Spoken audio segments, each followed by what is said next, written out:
So Louis orders troops to surround the capital, hoping to maintain control of the situation. As you know, we know that didn't happen.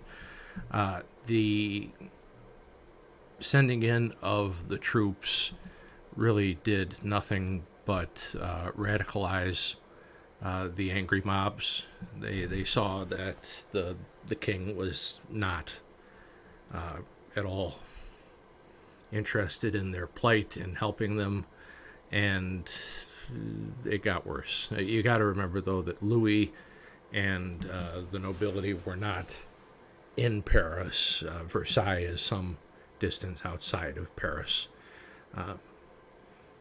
Not so great a distance today, but in the age of horse-drawn carriages, it took a minute to get to the king, if that's what you wanted to do. So the angry mobs stormed the Bastille on July 14th, 1789. The Bastille was a royal fortress and prison. They freed all the prisoners, they seized supplies of gunpowder and weapons, and this was a blow to really the royal authority. Bastille Day, as a side note, is still celebrated in France as a holiday.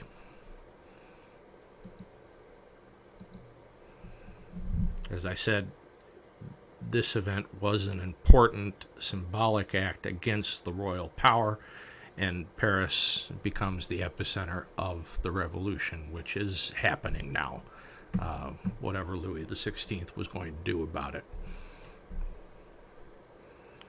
So the great fear here was a peasant revolt, and as you can see, you know, a lot of peasants in France. And area of great fear revolts. That's quite a bit of the country. So the National Assembly in 1789 gets together and they create the Declaration of the Rights of Man and Citizen.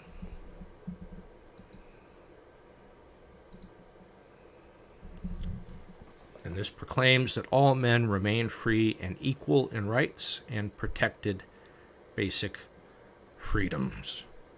And this should, the ideas in here should be familiar to you all as American citizens. Feudalism is abolished. This has been a night of destruction, and for public happiness, we may view this moment as the dawn of a new revolution, when all the burdens weighing on the people were abolished and France was truly reborn, said the National Assembly president. So again, these ideas, they shouldn't be new in any way. Men are born and remain free and equal in rights. No body or individual may exercise any authority which does not proceed directly from the nation. Liberty consists in the freedom to do everything which injures no one else. The natural right, so in other words, my right to swing my fist ends where your nose begins. The natural rights of each man has no limits except those which assure to the other members of the society the enjoyment of the same rights. Nothing may be prevented which is not forbidden by law. We go on and on. These ideas are Enlightenment ideas. Our revolution, the American Revolution, picked up on a bunch of these. Everybody, all the thinkers of the Enlightenment, the philosophers, they all talk to each other. This appeared, what appeared here appeared similarly in America, appeared similarly in other places that were in revolution. All the citizens have a right to decide the mode of assessment and of collection and the duration of the taxes. Oh, I wish. Society has the right to require of every public agent an account of his administration. Again, I think we could do with bringing a few of these things back. Women gained the right to inherit property and to divorce. Still couldn't hold public office or vote, but we're getting there slowly but surely.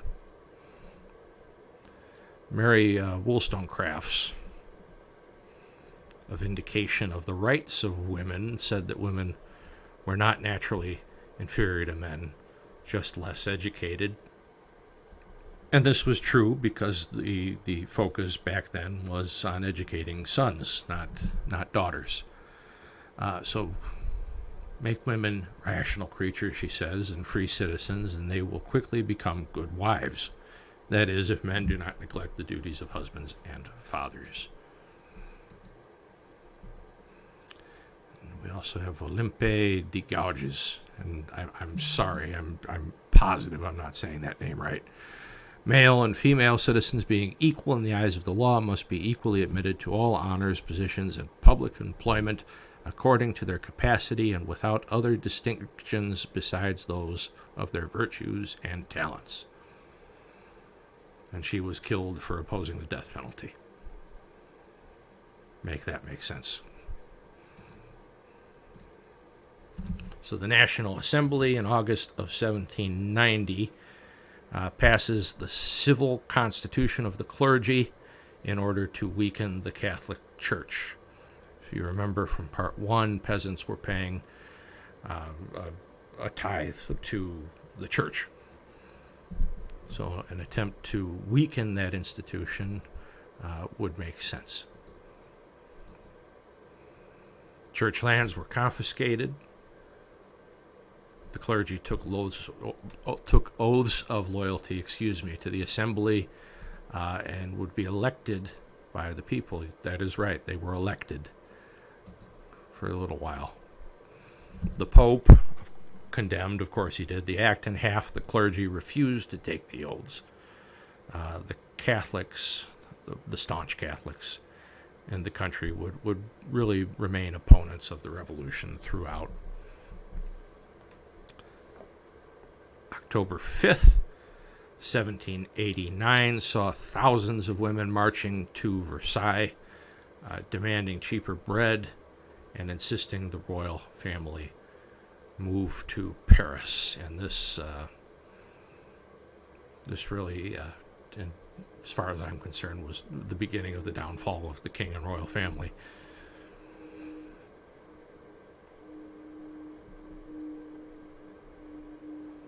So the king surrendered. The National Assembly moved to Paris.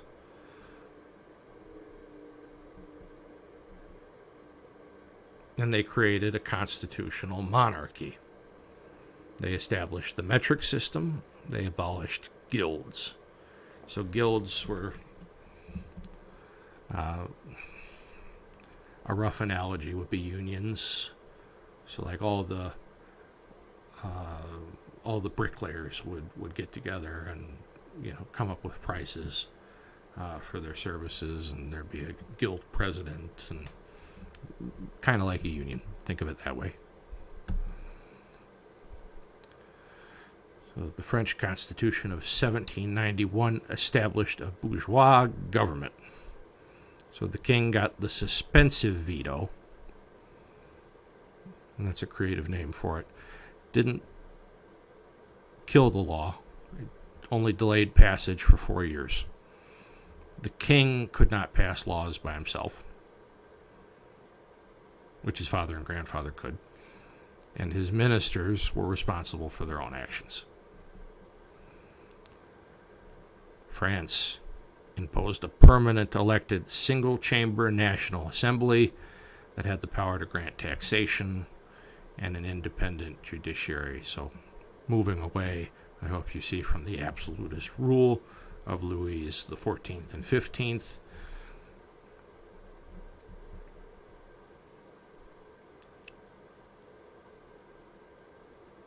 And differentiated between an active and a passive citizen. The active citizen pays taxes amounting to 3 days of labor versus passive citizens. The tricolor becomes the color, the symbol of the revolution. So the white of the Bourbons, the red and blue of Paris. That's unity indivisible, in the Republic, liberty, equality, fraternity, and that's all I could make out.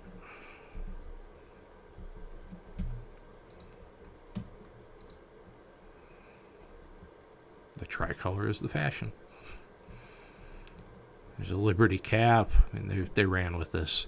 Revolutionary playing cards.